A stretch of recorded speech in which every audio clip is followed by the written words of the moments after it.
오늘부터는 하나님 나라의 법과 세상 나라의 법, 즉 율법과 성막에 관해 말씀드리고자 합니다. 세상 나라에 세상 법이 존재하듯이 하나님 나라에도 하나님의 법이 존재합니다. 하나님과 하나님의 나라가 눈에 보이지 않는다고 무법천지가 아닙니다. 하나님은 우주 만물과 천지를 창조하셨으므로 창조주 절대자이시고 만물의 주인이십니다. 사람은 이 세상을 사는 동안 자기가 소유하는 집이나 땅에 사는 것처럼 보이지만 근본은 창조주이신 하나님이 주인이시고 사람은 하나님 나라의 한 점처럼 살고 있으므로 사람은 태초부터 하나님께 빚진 자이며 반드시 하나님의 말씀하시는 대로 살아야 합니다. 우리는 하나님의 창조물을 마치 개인 소유물처럼 무상, 무임, 이임이, 자유로 사용, 수익, 관리하면서 부와 재물을 축적합니다. 사람은 현재 소유물의 임차인이요 하나님은 원주인이시며 임대인이므로 내 소유처럼 사용하고 있다면 어리석은 사람임에 틀림없습니다. 그러므로 사람은 평생 동안 하나님의 소유물을 이용하며 하나님 나라에 살았으므로 말 한마디라도 감사했습니다. 고맙습니다. 행복했습니다. 즐거웠습니다. 잘 살았습니다 라고 해야 하는데 헤어질 때 아무런 말도 하지 않는다면 하나님도 괘씸하게 생각하고 마음에 새겨들 것입니다.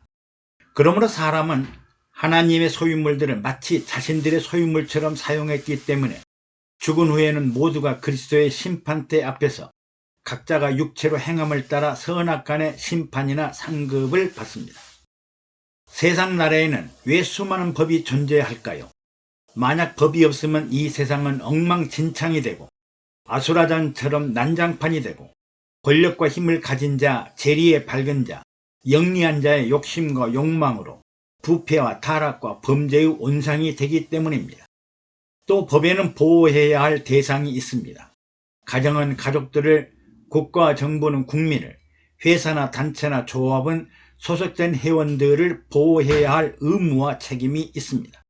의무와 책임을 다하지 못하면 공동체는 붕괴되고 질서는 파괴되고 폭력과 폭행과 파괴와 무질서가 난무하고 불의와 불법과 부정과 부패가 심각하여 세상은 오염되고 썩은 냄새가 진동하고 엉망진창이 되어 도저히 살 수 없는 세상이 되고 말 것입니다.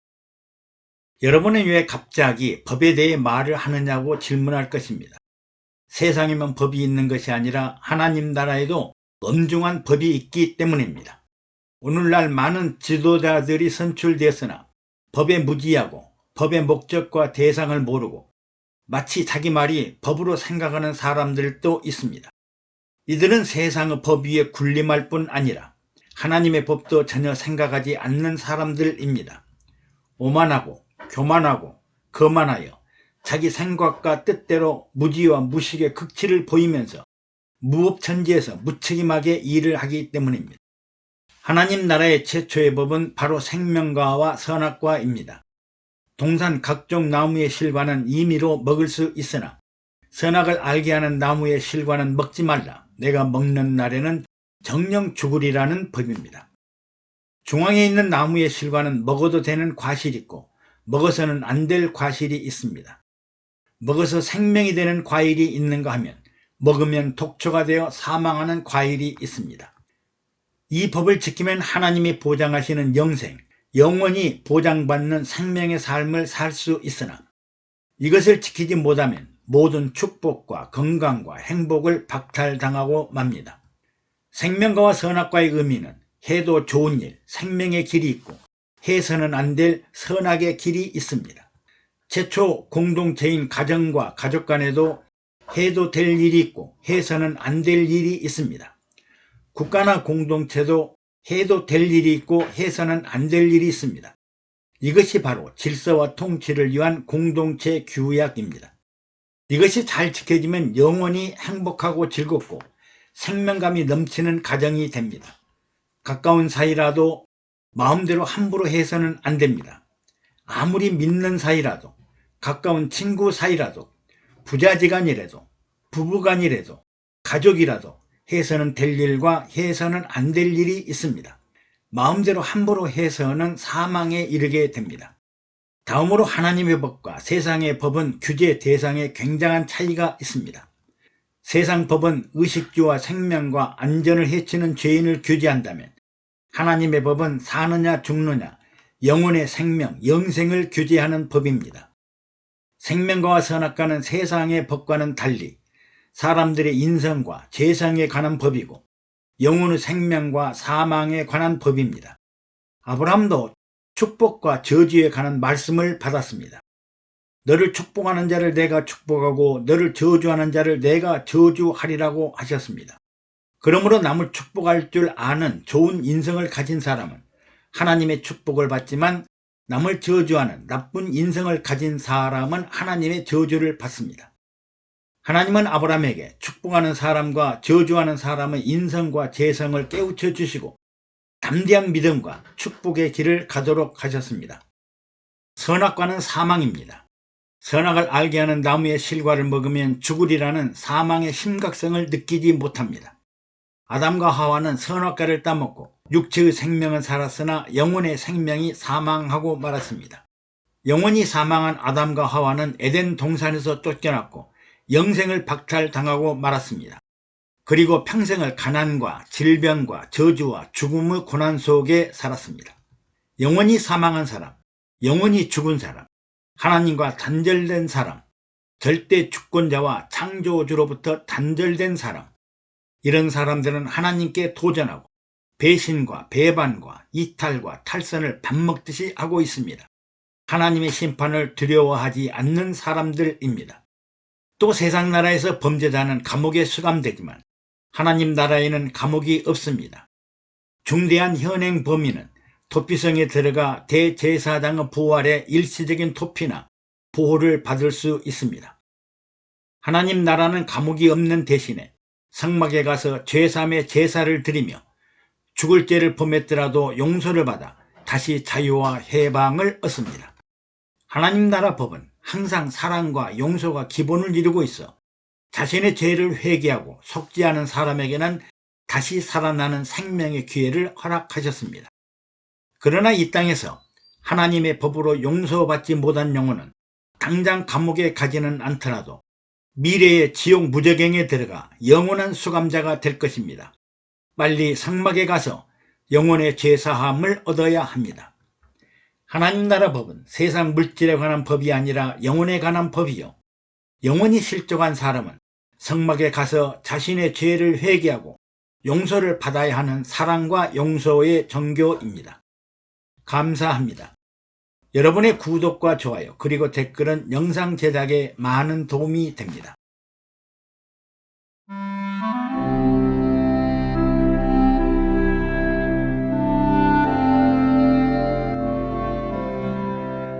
오늘은 하나님 나라의 법과 제단 그리고 언약에 대해 말씀드리고자 합니다.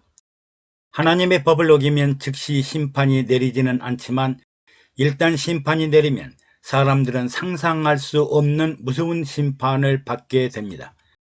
그 심판은 사람과 그의 후손들, 심지어 살아있는 동물들과 모든 재산을 송두리째 사라지게 됩니다. 하나님은 심판의 예정을 확실하게 보여주셨습니다. 우리가 유의할 점은 심판은 반드시 있고 그 무서운 심판 후에는 형통한 축복을 약속받고 축복이 지속되면 사람은 또 하나님에게 도전을 합니다. 그래서 신앙과 성경으로 돌아가자는 근본주의자들이 발생합니다. 고난 후에는 영광이 다가오고 환난 후에는 형통한 축복을 받게 되고 이기고 승리하는 자들은 죽음 후에라도 부활과 영생이 기다리고 있음을 명심해야 합니다. 아담과 하와의 불순종의 심판은 수많은 세대를 흘러 노아 시대에 일어납니다. 내가 홍수를 땅에 일으켜 무릇 생명의 기식이 있는 육체를 천하에서 멸절하리니 땅에 있는 자가 다 죽으리라.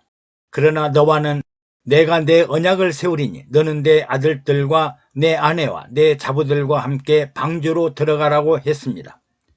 홍수가 시작되자 큰 기품의 샘들이 터지고 하늘의 창들이 열려 40주야를 비가 땅에 쏟아졌으며 천하의 높은 산이 다 잠겼으며 땅 위에 움직이는 생물과 사람들, 즉 육지에서 코로 호흡하는 것들의 심판의 대상으로 모두 죽었다고 합니다.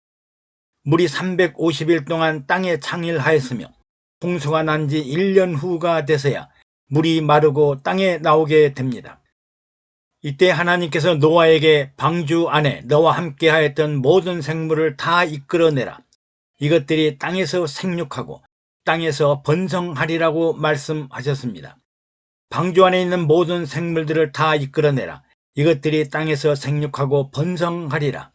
지난 1년 동안 노아와 함께 있는 것들, 방주 안에 있던 것들, 노아의 가족들과 생명 있는 것들을 모두 이끌어내라. 이들이 땅에서 생육하고 번성하리라고 말씀하셨습니다. 이에 노아는 여호와를 위하여 단을 쌓고 번제로 제사를 드렸습니다. 놀라운 일은 하나님은 노아가 드리는 제사를 기뻐 받으시고 지난 일을 후회하였습니다. 하나님도 후회할 정도의 제사라면 노아가 어떤 제단의 제사를 드렸는지 궁금합니다.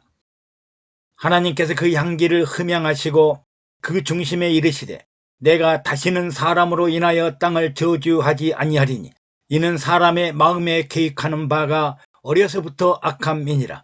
내가 전에 행한 것 같이 모든 생물을 멸하지 아니하리라. 그리고 노아와 그 아들들에게 복을 주시며 생육하고 번성하여 땅에 충만하라고 말씀하셨습니다. 그리고 산 동물은 너희의 식물이 될지라. 채소와 내가 이것을 다 너희에게 주노라. 그러나 고기를 그 생명되는 피채 먹지 말 것이니라. 내가 반드시 너희 피, 곧 너희 생명의 피를 찾으리니 짐승이면 짐승에게서 사람이나 사람의 형제면 그에게서 그의 생명을 찾으리라. 모든 동물의 피는 생명이니 고기를 생명되는 피채 먹지 말라고 말씀하셨습니다. 또 무릇 사람의 피를 흘리면 사람이 그 피를 흘릴 것이니 이는 하나님이 자기 형상대로 사람을 지으셨음이라고 말씀하십니다. 모든 생물과 동물을 다 먹으라. 그러나 피채 먹지 말라. 그가 흘린 피를 사람에게서 찾으리라고 합니다. 이는 장차 이스라엘 백성들이 성막에 가서 어린 양의 피로 제사를 드리는 일의 예표가 되어 어린 양의 흘린 피가 사람과 관련되어 있음을 말씀하신 것입니다. 그리고 내가 너희와 새 언약을 세우리니 다시는 모든 생물을 홍수로 멸하지 않을 것이라. 땅을 침몰할 홍수가 다시 있지 아니하리라. 언약의 증거는 이것이라. 내가 내 무지개를 구름 속에 두었나니 이것이 나의 세상과의 언약의 증거니라 약속하시고 무지개가 구름 사이에 있으면 내가 무지개를 보고 영원한 언약을 기억하리라고 하셨습니다. 무슨 말씀이냐고요? 노아의 홍수 심판을 받았던 사람들은 빛이 없는 캄캄한 어두운 세상에서 무섭고 두렵고 떨렸습니다. 비가 오고 홍수가 계속될 때는 무지개가 뜨지 않으나 비가 개이면 하늘 구름 사이에 무지개가 뜨는데 이때는 비가 그만 내리겠다는 뜻이 아니겠어요? 하나님은 무지개 언약을 새롭게 맺으셨습니다. 중요한 일은 사람이 하나님을 향해 제단을 쌓으면 하나님은 새로운 언약을 약속하시고 축복하신다는 것입니다. 우리는 아무렇게나 제사나 예배를 드리지만 그 제사와 예배를 통해 하나님은 향기를 맡으시고 새로운 약속을 하십니다. 믿음의 조상 아브라함도 세겜 땅 상수리 나무에 이르렀을 때 가나안 땅을 내 자손에게 주시겠다고 하시자 여호와가 나타나신 그곳에 단을 쌓고 여호와의 이름을 불렀습니다. 그리고 할례를 통해 영원한 약속을 하십니다. 아브라함이 99세에 하나님이 나타나셔서 나는 전능한 하나님이라. 너는 내 앞에서 행하여 완전하라. 내가 너와 내 언약을 세우리니 너로 심히 번성케 하리라. 또 너는 열국의 아비가 되게 하시겠다고 말씀하시면서 내가 너로 심히 번성케 하리니 내가 내 언약을 나와 너와 내 후대 후손의 사이에 세워서 영원한 언약을 삼고 너와 내 후손의 하나님이 되리라고 약속하십니다. 그러므로 너희 중 남자는 다 할례를 받으라. 이것이 나와 너희와 너희 후손 사이에 지킬 내 언약이니라. 너희는 양피를 베어라. 이것이 나와 너희 사이의 언약의 표징이니라고 말씀하셨습니다. 피를 흘린 징표가 있어야 영원한 약속 언약이 되겠다고 하였습니다. 또 야곱이 형 에서를 속이고 하란으로 도망가다가 해가 저물어 한 돌을 취하여 돌베개를 하고 자는데 꿈에 사닥다리가 나타나 하늘에 닿았고 하나님께서 그 위에 서서 나는 여호와니 내 조상 아브라함의 하나님이요 이삭의 하나님이라. 내가 누운 땅을 너와 내 자손에게 줄 것이요 내 자손이 땅의 티끌같이 동서남북에 편만할 것이요 내가 너와 함께 있어 내가 어디를 가든지 너를 지키며 너를 이끌어 이 땅으로 돌아오게 할 것이라. 내가 내게 허락한 것을 다 이룰 때까지 너를 떠나지 아니하리라고 말씀하십니다. 야곱이 아침에 잠이 깨어 일어나 돌베개 하였던 돌을 기둥으로 세우고 그 위에 기름을 붓고 이는 하나님의 전이요 이는 하늘의 문이로다 하고 그곳 이름을 베델이라고 불렀습니다. 그리고 야곱은 이 단에 맹세하기를 내가 기둥으로 세운 이 돌이 하나님의 전이 될 것이요 하나님께서 내게 주신 모든 것에서 10분의 1을 내가 반드시 하나님께 드리겠나이다 하고 11조 맹세를 했습니다. 하나님의 심판이 멸망으로 끝나는 것이 아니라 새로운 세상의 시작이며 새롭게 나오는 새 사람들에게는 새 언약을 통해 놀라운 약속을 하십니다.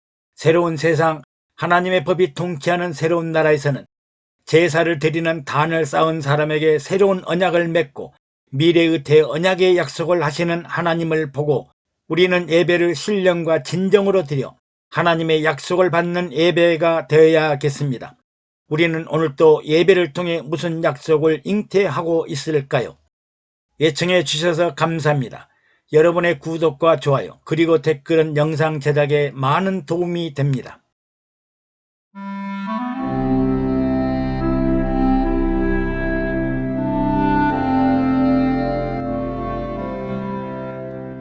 오늘은 선악과를 따먹은 불순종의 현장과 심판의 결과를 알아보도록 하겠습니다. 하와는 에덴 동산에서 아담과 떨어져 혼자 있다가 간교한 뱀에게 시험을 당합니다. 하나님이 참으로 너희들어 동산 모든 나무의 실과를 먹지 말라 하시더냐고 묻자 여자가 동산 나무의 실과를 우리가 먹을 수 있으나 동산 중앙에 있는 나무의 실과는 하나님의 말씀에 너희는 먹지도 말고 만지지도 말라 너희가 죽을까 하노라 하셨느니라 하고 원래 말씀과는 달리 애매모호하게 전했습니다. 원래 하나님은 동산 각종 나무의 실과는 내가 임의로 먹되 선악을 알게 하는 나무의 실과는 먹지 말라 내가 먹는 날에는 정녕 죽으리라고 하셨습니다. 그러므로 육체의 사람은 남자나 여자나 혼자 있으면 위험합니다. 외롭고 힘들고 고통스러울 때 혼자 있다 보면 간교한 사탄의 유혹을 받기 쉽습니다. 혼자 의심하고 혼자 시험에 빠지다 보면 하나님의 말씀을 왜곡하거나 확대, 과장, 해석하고 변질시켜 버립니다. 이에 사탄이 오히려 분명하고 단호하게 너희가 선악과를 먹어도 결코 죽지 아니하리라. 너희가 그것을 먹는 날에는 너희 눈이 밝아 하나님과 같이 되어 선악을 알 줄을 하나님이 아심이니라고 하자 나무를 본즉 먹음직도 하고 보암직도 하고 지혜롭게 할 만큼 탐스럽기도 한 나무인지라 여자가 그 실과를 따먹고 자기와 함께한 남편에게도 주매 그도 먹은지라 이에 그들의 눈이 밝아 자기들의 몸이 벗은 줄을 알고 무화과 나뭇잎을 엮어 치마를 하였더라 합니다. 아담과 하와가 사탄의 유혹을 받고 선악과를 따먹는 불순종의 현장입니다. 사탄은 너희가 결코 죽지 아니하리라고 단호하게 미혹합니다. 선악과를 따먹고 나면 육체의 생명이 죽는 것이 아니라 영혼의 생명이 죽을 수밖에 없는데 하와는 사탄의 유혹에 속아 육체의 생명만을 생각하고 영혼의 생명의 중요성을 몰랐습니다. 선악과를 먹고 나면 눈이 밝아져서 하나님과 같이 되리라. 사탄은 너희가 선악과를 먹으면 전지전능하신 하나님처럼 육체의 눈이 밝아져서 우주 만물의 절대적인 통치력을 가질 것이라고 했지만 하나님은 육체의 눈이 아니라 영적인 생명의 눈이 밝아 우주 만물의 생명을 통치하였습니다. 선악과를 먹고 세상 눈이 밝아졌으나 사람은 하나님처럼 선악을 판단하기가 너무 어려웠습니다. 아담과 하와가 마음이 서로 달라 선과 악을 각자가 다르게 보았고 아침에 선하게 보이던 것이 오후가 되면 악이 되고 앞을 보면 선인데 뒤를 보면 악이 되고 또 선과 악이 뒹굴어져 환경과 상황과 여건에 따라 분별하기 어려웠습니다. 결국 마귀가 가르쳐주는 대로 마귀의 종이 되고 말았습니다. 사람이 하나님처럼 되리라는 사탄의 말은 말초적인 신경을 자극하여 욕심과 욕망과 탐욕이 일어나 나무를 바라본 즉 먹음직도 하고 보암직도 하고 지혜롭게 할 만큼 탐스럽게 보였습니다. 사탄이 선동하고 유혹하는 말을 얼마나 잘했던지 너무 황홀한 나머지 정신을 잃고 말았습니다. 육신적인 욕망을 자극하는 사탄의 말에 눈이 밝아지자 마음도 열리고 생각도 깨이고 머리도 지혜로 가득하여 그 실과를 따먹고 자기와 함께하는 남편에게도 먹게 하였습니다. 부부가 동반으로 선악과를 따먹고 세상 눈이 밝아지자 그들은 결국 자기 자신을 바라보게 되었습니다. 세상을 보고 자신을 보자 벌거벗은 줄을 알고 부끄러워 나무 뒤로 숨어 버렸습니다. 세상적인 안목으로 보면 예수 믿고 십자가 생활하기가 미련하고 바보스럽고 어리석고 갓난하여 벌거벗은 것처럼 보이지만 하나님 편에서 보면 지혜와 능력과 영광이 넘치는 일입니다. 세상 눈이 밝아지자 아담과 하와는 자신들이 벌거벗은 줄 알고 성적 수치심 때문에 나무 뒤에 숨었다고 합니다. 원래 하나님이 짝지어진 부부는 벗었으나 부끄러워하지 않았습니다. 두 사람은 세상적인 생각이 들자 벗은 것이 부끄러워 죄임을 느꼈습니다. 오늘날도 많은 사람들이 세상 나무 뒤에 숨어 교회에 나오지 않는 이유가 바로 자신들이 벌거벗은 죄악의 삶을 살고 있기 때문입니다. 현실적인 아픔과 고통, 고난, 어려움이라는 죄악 때문에 세상에 숨어 살고 있습니다. 자신들이 벌거벗은 부끄러운 모습을 발견한 아담과 하와는 무화과 나무 잎을 엮어 치마를 두르게 됩니다. 임시 방편으로 부끄럽고 수치스러운 부분을 일시적으로 가렸습니다. 현재 위기를 합리적인 이유와 변명으로 피하고 싶었습니다. 이는 사막에서 초막을 짓는 것과 같고 요나가 박넝쿨 아래에 들어가 잠시 머리를 식히는 것과 같습니다. 발가벗은 아담과 하와가 여호와 하나님의 음성을 듣자 두렵고 무서워 나무 뒤로 숨어버렸습니다. 육신의 죄, 세상 죄, 영혼의 죄악에 빠진 사람들은 하나님의 음성과 소리만 들어도 무섭고 두렵고 불안하고 떨려서 세상 장독 뒤로 숨어버립니다. 하나님이 아담아 내가 어디 있느냐고 물으시자 내가 동산에서 하나님의 소리를 듣고 내가 벗었으므로 두려워하여 숨었나이다고 자백합니다. 선악과를 따먹고 자신들이 벌거벗고 죄악에 빠진 것을 발견한 아담과 하와는 하나님의 소리, 하나님의 음성, 하나님의 말씀을 듣고 두려움과 무서움을 느껴 나무 뒤로 숨고 말았습니다. 누가 너의 벗었음을 내게 구하였느냐? 내가 너더러 먹지 말라 명한 그 나무의 실과를 내가 먹었느냐고 묻습니다. 하나님은 선악과의 진실 현장을 알고 싶었습니다. 이 아담은 자신의 잘못은 하나도 없고 하나님이 주셔서 나와 함께 하게 하신 여자, 그가 그 나무 실과를 내게 줌으로 내가 먹었나이다. 선악과의 진실 공방은 자기에게서 은혜를 베풀고 하나님의 은혜로 주신 하와에게로 원망의 화살을 돌렸고 심지어 만물의 창조자요 절대자인 하나님을 향해 비난의 화살을 돌렸습니다. 이제 하나님이 여자에게 내가 어찌하여 이렇게 하였느냐고 진실을 묻자 여자가 뱀이 나를 깨므로 내가 먹었나이다 하고 자백을 합니다. 결국 세상 눈이 밝아진 아담과 하와는 서로 손가락질하고 비난하고 원망하며 자기 잘못은 없고 모두 남의 탓이라고 합니다. 결국 하와를 속이고 거짓말한 거짓말쟁이 사탄인 뱀은 모든 짐승보다 더욱 저주를 받았고 종신토록 흙을 먹고 살아야 하고 여자의 후손과 영원한 원수가 되었습니다.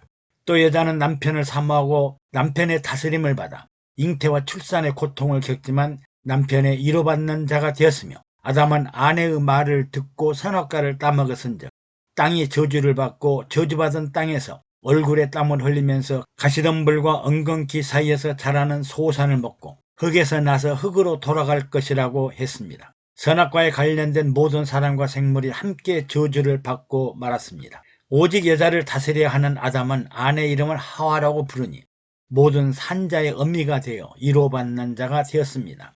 산자의 어미, 모든 생명 있는 자의 어미가 되어 위로를 받았습니다.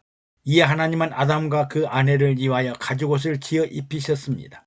하나님은 선악과를 먹고 세상 눈이 밝아진 사람들에게 짐승의 피를 흘리고 만든 가죽옷을 입히시고 세상에 나가 살게 하셨습니다. 그 후로 아담과 하와 그리고 그들의 후손들은 하나님께 회개하거나 용서를 빌거나 하지 않고 노아의 홍수 때까지 죄인의 후손으로 살게 됩니다.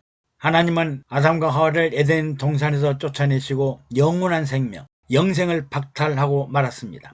보라, 이 사람이 선악을 아는 일에 우리 중 하나같이 되었으니 그가 손을 들어 생명나무의 실과도 먹고 영생할까 하노라 하고 그 사람을 에덴 동산에서 쫓아내시고 동산 동편의 그룹들과 두루 도는 화연검을 두어 생명나무의 길을 지키게 하심으로 그 후로 아무도 에덴 동산에 들어간 사람이 없습니다.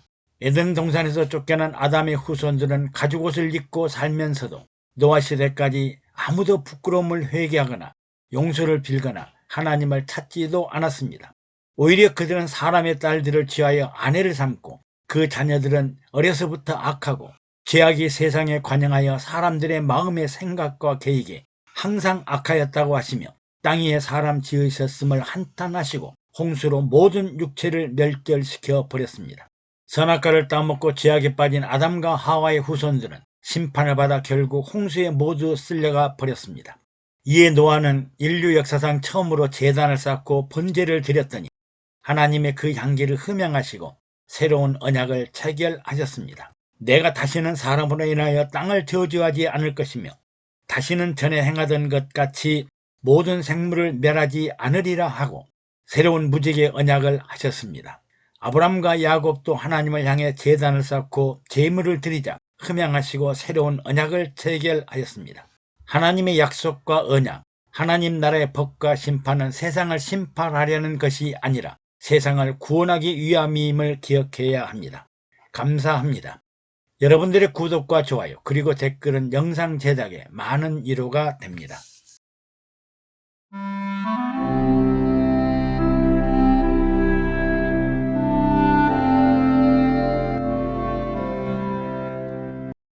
오늘은 하나님 나라 두 번째 계명에 대해 말씀드리고자 합니다.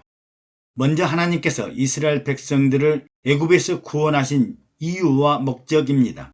너희로 내 백성을 삼고 나는 너희 하나님이 되리라는 하나님의 선언이 구원의 목적과 이유입니다. 이어서 나는 애굽 사람의 무거운 짐 밑에서 너희를 빼어낸 너희 하나님 여호와인 줄을 너희가 알리라. 그리고 너희의 조상 아브라함과 이삭과 야곱에게 맹세한 땅으로 너희를 인도하고 그 땅을 너희에게 기업으로 삼게 하리라. 나는 여호와로라고 말씀하셨습니다. 너희가 내 백성이 되고 내가 하나님인 줄을 알면 조상들과 약속한 땅으로 인도하여 그 땅을 기업으로 주시겠다고 언약하였습니다. 다음에 하나님은 이스라엘 백성들을 성민과 선민으로 선택하였습니다. 성민은 하나님의 거룩한 백성들이요 지상 만민들 중에서 하나님의 기업을 삼기 위해 선택하신 백성들입니다. 이스라엘은 하나님의 소유이며 하나님이 지으신 자시요 하나님의 백성으로 보배로운 존귀한 백성들입니다. 너는 여호와 내 하나님의 성민이라. 내 하나님 여호와께서 지상 만민 중에서 너를 자기 기업의 백성으로 선택하셨느니라고 말씀하셨습니다. 이스라엘 백성들이 시내 광야에 이르렀을 때 모세의 장인이며 미디안 제사장인 이드로가 모세의 아내 십보라와 두 아들을 데리고 오자 모세는 장인에게 출애굽하면서 일어났던 모든 일들을 설명하였습니다.